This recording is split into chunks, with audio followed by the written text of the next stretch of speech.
Bismillahirrahmanirrahim. Assalamualaikum warahmatullahi wabarakatuh. Alhamdulillahirabbil alamin. Pada kesempatan kali ini kita akan belajar tentang bab 11 yaitu hasil dan pembahasan. Hasil dan pembahasan itu berisikan seluruh proses, analisis, perhitungan, semua percobaan yang telah dilakukan, baik itu gagal maupun berhasil. Baik itu pendataan kuesioner, wawancara, percobaan, dan sebagainya, semua hasil dimasukkan pada bab ini dan kemudian setelah ada hasil dibahas. Apakah gagal, apakah berhasil, apa yang membuat berhasil, apa yang membuat gagal, diceritakan semuanya. Bahasa pada hasil dan pembahasan itu ada beberapa cara ya, tapi kalau bisa semuanya dimasukkan supaya nanti lebih kuat datanya. Yang pertama ada desain karya, bisa berupa gambar sketsa. Jadi sekali lagi ini rancangan sebelum kamu membuat karya, jadi dioret-oretan saja. Itu kalau kamu penelitiannya berupa karya ya, jadi ada gambarnya. Atau kalau kamu berupa semacam jasa atau penyampaian materi ya, bisa membuat mind mapping, flowchart seperti hanya pada ini ya, mengidentifikasi masalah, membuat Google Form, uji coba 1, memilih data, dan sebagainya. Itu bisa dilakukan. Jadi tidak terpaku pada yang membuat karya ya, misalnya membuat produk. Bisa juga ketika kamu hanya melakukan pengimbasan atau bisa dibilang penyampaian materi ya, himbauan dan sebagainya, itu juga tetap butuh perencanaan berupa mind mapping, flowchart, atau kalau bisa gambar juga bisa digambar, monggo. Yang penting adalah ada peta konsepnya dalam desain karyanya. Lanjut, ada data pendukung ya ini. Data pendukung ini biasanya berupa data, angka, tabel, grafik, diagram, dan lain sebagainya. Kalau Google Form biasanya sudah ada diagramnya. Kalau tabel itu ya kita buat sendiri ya, prosentasenya.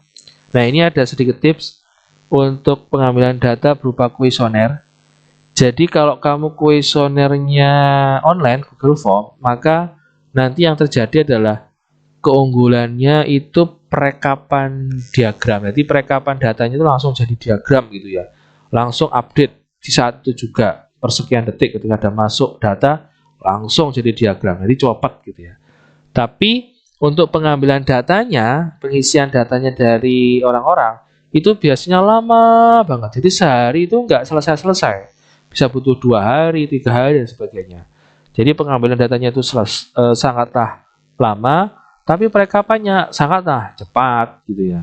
Pilihan kedua itu pakai kertas atau offline. Jadi kalau offline itu pengambilan datanya itu cepat, bahkan mungkin 1 jam, kurang lah, setengah jam itu selesai langsung semuanya.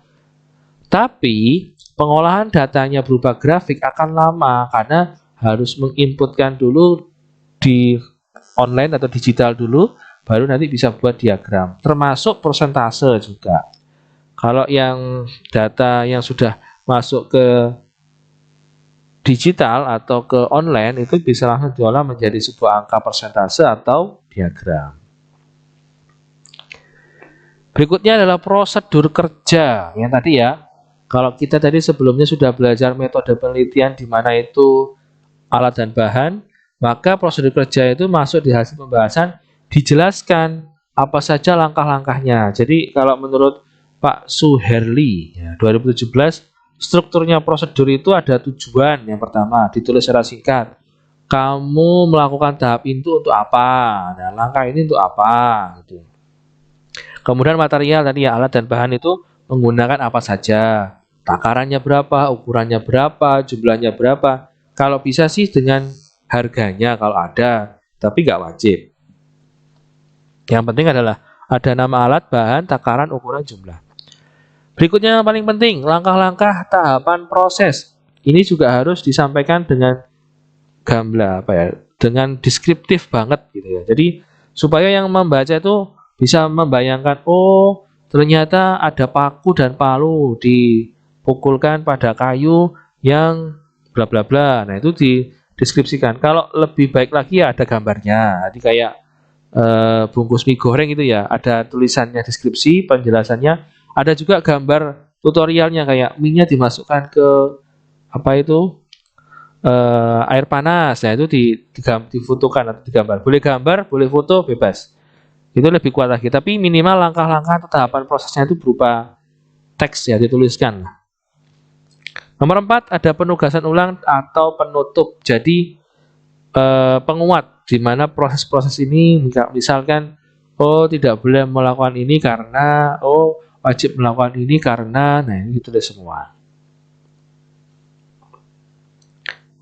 Itu dulu pengisian dari hasil dan pembahasan. Jangan lupa semua hasil, semua percobaan, semua apa yang kamu lakukan dalam proses penelitian itu semua dimasukkan pada bab hasil dan pembahasan. Baik gagal maupun berhasil, masukkan semua. Yang penting tuliskan percobaannya atau alasannya kenapa kok gagal, kenapa kok berhasil.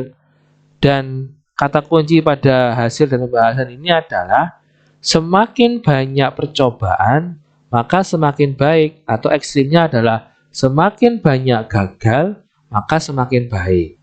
Bukan berarti semakin berhasil jelek gitu, enggak ya. Tapi kalau semakin banyak berhasilnya, berarti nanti banyak variasi atau varian. Ternyata ABC bagus, ABD bagus, ABE bagus, ABF bagus. Jadi banyak motif atau peluang alternatif yang banyak kalau ketika kita setiap melakukan percobaan itu berhasil terus. Baik, itu saja. Terima kasih dan wassalamualaikum warahmatullahi wabarakatuh.